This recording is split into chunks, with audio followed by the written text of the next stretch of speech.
Hello everyone, today I'm going to show you how to send USDT from your Bitget wallet to your Bitget exchange. Make sure to watch the video until the end, not to miss any important details. Like and subscribe. So as you can see, currently right now we are on our Bitget wallet, and then from here you're going to go from your home page and go to the wallet on the bottom right. Now as you can see, there are multiple options for the tokens, and for you to send any token to another wallet, all you have to do is click on send, which is going to be on the left section of these boxes. Once you do so, you're going to select whichever currency you would like. So for our example, it's going to be USDT. And as you can see, you're going to notice that it says Solana on the bottom. Each type of currency have a different blockchain. So this one is Solana type, but you can have Tether type, and you can see how we're going to choose between one or another.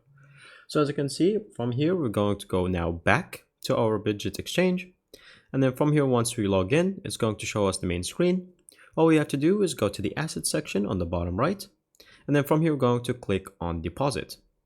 Once you do so, you're going to click on deposit crypto, since you say that you have crypto assets. Now from here, you're going to select for USDT. As you can see, it's the first option.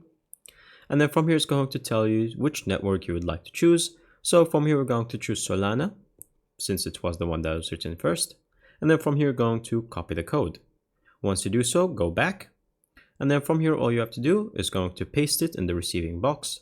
Select whatever amount you would like. So for example, 40 cents. And then finally, if you need to leave any message, then we can just leave it as a note. So for here, I'm going to say subscribe. And then from here, click on confirm. And once you do that, it will just wait until the confirmation. Then click confirm again. Then it might ask for your fingerprint or a passcode.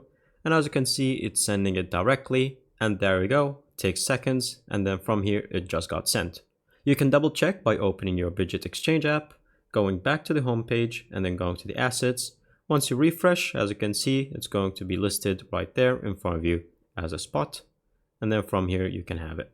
And there you go. As you can see, now we have just received the USDT. Thank you guys for watching. See you next time. Bye bye.